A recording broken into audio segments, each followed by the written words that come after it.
السلام علیکم ورحمۃ اللہ وبرکاتہ۔ نحمدہ ونصلی ونسلم علی رسولہ الکریم وعلی آلہ واصحابہ اجمعین، اما بعد فاعوذ باللہ من الشیطان الرجیم، بسم اللہ الرحمن الرحیم۔ ولا تحسبن اللہ غافلا عما يعمل الظالمون، صدق اللہ مولانا العظیم۔ درود شریف پڑھیں، اللہم صلی علی سیدنا مولانا محمد معدن الجود والکرم وآلہ وصحبہ وبارک وسلم۔ محترم سامعین،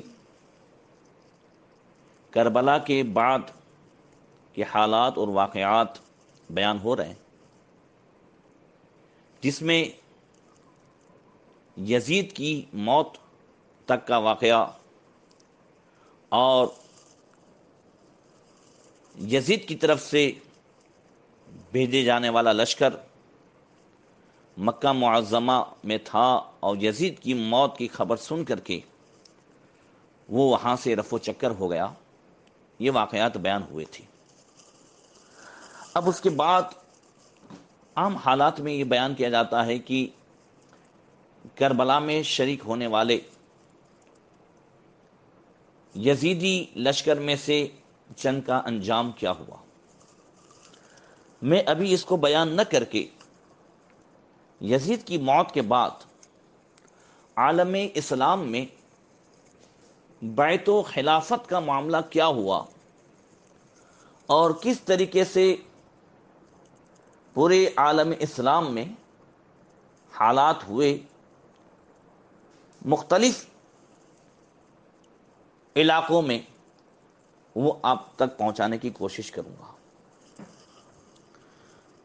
یزید کی موت کے بعد دمشق میں یعنی سیریا میں ربیع الاول سن ہجری 64 میں یزید کا بیٹا معاویہ بن یزید نے اپنے بیٹے کا نام بھی معاویہ رکھا تھا، اپنے والد ماجد حضرت امیر معاویہ کی نسبت سے۔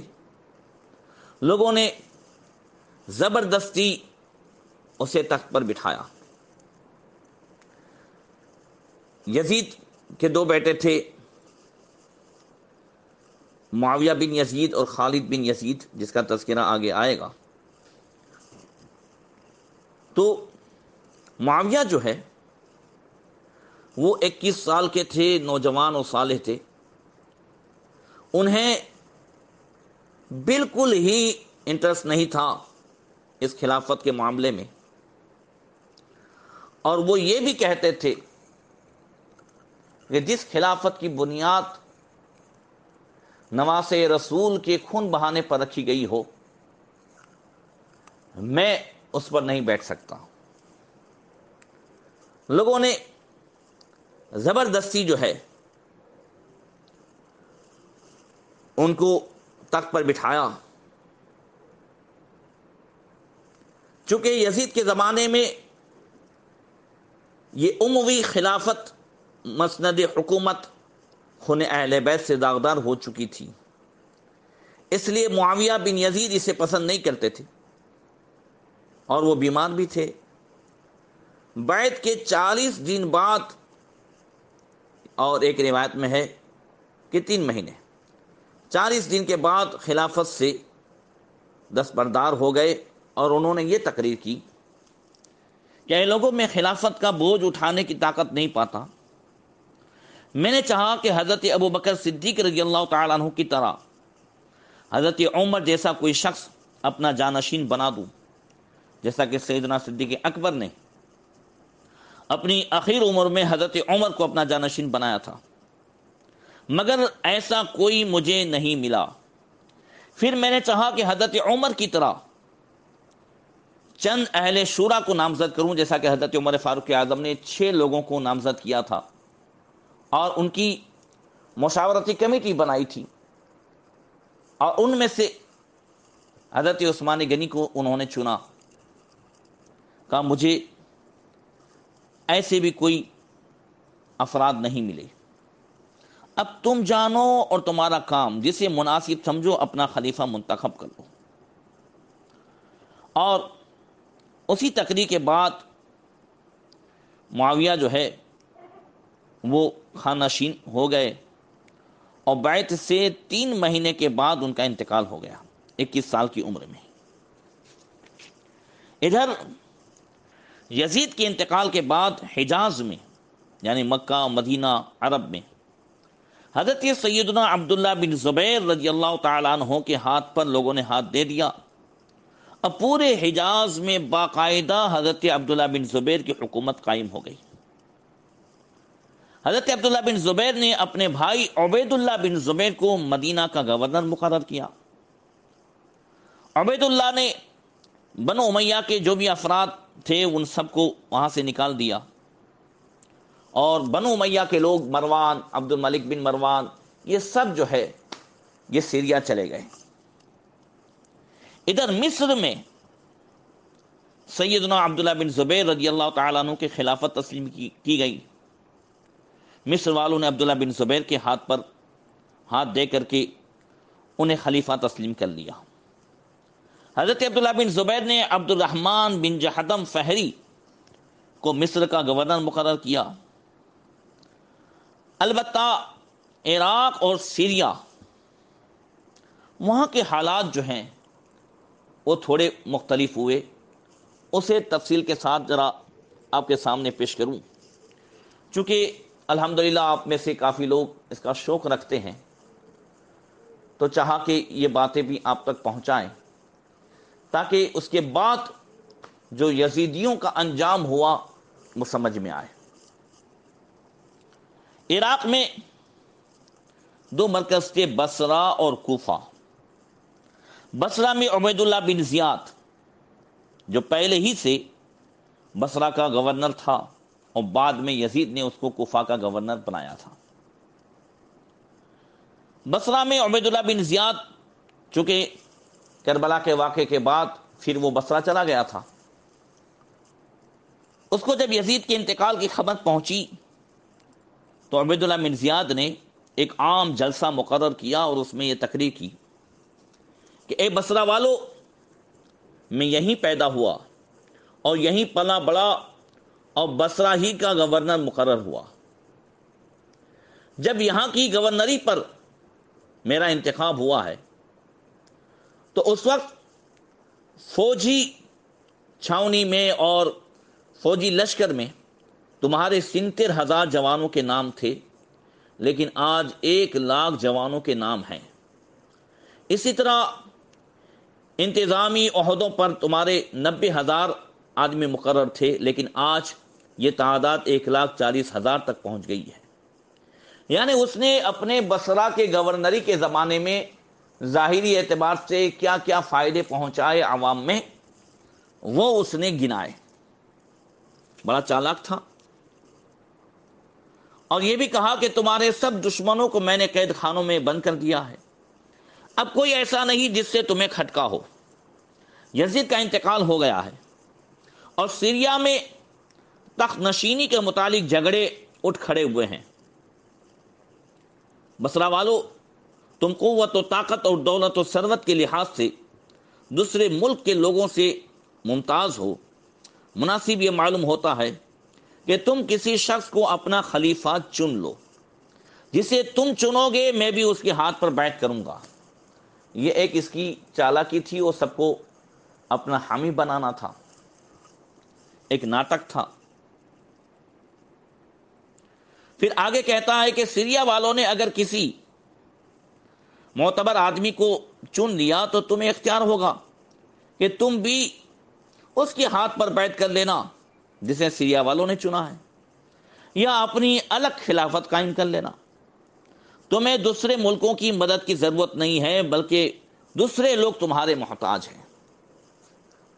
تمام حاضرین نے، بصرہ والوں نے، جب عبید اللہ بن زیاد کی یہ تقریر سنی تو سب نے کہا کہ آپ نے جو تجویز پیش کی ہے وہ بہت ہی مناسب ہے، ہم آپ سے زیادہ کسی کو اس کے منصب کا اہل نہیں پاتے، ہاتھ بڑھائیے کہ بیعت کریں۔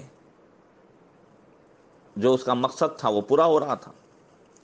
عبید اللہ بن زیاد نے بظاہر ناٹک کرتے ہوئے 3 مرتبہ انکار کیا، لیکن جب ان کا اصرار ہوا تو عبید اللہ بن زیاد نے ہاتھ بڑھا کر اپنی خلافت کی بیعت لے لی۔ بصرہ والوں نے عبید اللہ بن زیاد کے ہاتھ پر بیعت کر لی، مگر یہ سب تو عراقی تھے، ان کی فطرت نہیں بدلتی تھی۔ ان میں یہی سب لوگ تھے کربلا میں جنہوں نے امام حسین کو اور آگے حضرت امام حسن کو سب کو دھوکہ دیا تھا۔ بصرہ والے عبید اللہ بن زیاد کے ہاتھ پر بیعت کر کے نکلے، اور دوسرے ہی دن انہوں نے اپنے ہاتھ دیواروں سے مل مل کر یہ کہنا شروع کیا کہ کیا یہ مرجانہ کا بیٹا یعنی عبید اللہ بن زیاد سمجھتا ہے کہ ہم راج کے زمانے میں بھی اور نراج کے زمانے میں بھی اس کی اطاعت کریں گے؟ لہذا انہوں نے چپکے سے اس کی مخالفت شروع کر دی۔ ادھر بصرہ والوں سے بیعت لینے کے بعد عبید اللہ بن زیاد نے کوفہ میں قاصد بھیجا، اور اس نے وہاں جا کر کے کہا کہ بصرہ والوں نے عبید اللہ بن زیاد کے ہاتھوں پر بیعت کر لی ہے، تم بھی اس بیعت میں شامل ہو جاؤ۔ مگر کوفہ والوں نے کہا کہ اللہ کا شکر ہے، ہمیں ابن سمیہ سے یعنی عبید اللہ بن زیاد سے چھٹکارا ملا اور یہ یزید سے چھٹکارا ملا، اب ہم ہرگز اس کی بیعت نہیں کریں گے۔ پھر انہوں نے عبید اللہ بن زیاد کے قاصدوں کو پتھر مار مار کر کے بھگایا۔ بصرہ والوں کو جب کوفہ والوں کے حال معلوم ہوئے تو انہیں بھی جرأت ہوئی، اب ان کی بھی بہادری سامنے آئی، اور انہوں نے بھی کھلم کھلا عبید اللہ بن زیاد کی بیعت سے انکار کرنا شروع کر دیا۔ عبید اللہ بن زیاد جس بات کو کہتا بصرہ والے اس کی مخالفت کرتے، جو حکم دیتا اس کا انکار کر دیتے۔ اسی دوران ایک شخص مسلمہ بن زبیر تمیمی نے حضرت عبداللہ بن زبیر کو دعوت دینی شروع کر دی، اور حضرت عبداللہ بن زبیر کی طرف سے بیعت لینی شروع کی، تو لوگ دھڑا دھڑ ان کی بیعت کرنے لگے۔ عبید اللہ بن زیاد نے حالات کو سنبھالنے کی بہت کوشش کی، مگر بات اس کے قابو سے باہر ہو چکی تھی۔ اب بصرہ میں اس کا ٹھہرنا اس کے لیے خطرناک تھا۔ چنانچہ عبید اللہ بن زیاد یہ سب امام حسین کی شہادت کے بعد جو انجام ہو رہا ہے، پہلے کیسے ذلیل و رسوا ہوئے اور پھر کیسے قتل ہوئے، وہ سب میں بتانا چاہتا ہوں کہ عبید اللہ بن زیاد بصرہ سے نکلا، حالانکہ وہیں پیدا ہوا تھا، وہیں کا گورنر تھا، مگر دیکھیں کہ کیسے ذلت و رسوائی کا سامنا کرنا پڑا امام حسین کی شہادت کے بعد، دنیا میں کیسے یہ ذلیل و رسوا ہوئے، اس سے سبق لینا۔ گورنری اور دنیا ہی کے لیے سب کچھ کیا تھا، مگر بصرہ سے بھاگنا پڑا تو چہرے پر نقاب ڈال کر کے راتوں رات وہاں سے نکل بھاگا، اور بنی ازد کے سردار مسعود بن عمر کو 1,00,000 روپیہ رشوت کے طور پر دے کر چند دن اس کے یہاں ٹھہرنے کے لیے اس کو 1,00,000 روپیہ دینا پڑا۔ پھر وہاں سے وہ سیریا چلا گیا۔ عبید اللہ بن زیاد کے بصرہ چھوڑنے کے بعد بصرہ والوں نے ٹیمپرری عبداللہ بن حرس کو اپنا گورنر مقرر کیا، اور عبداللہ بن زبیر کو خلیفہ تسلیم کیا۔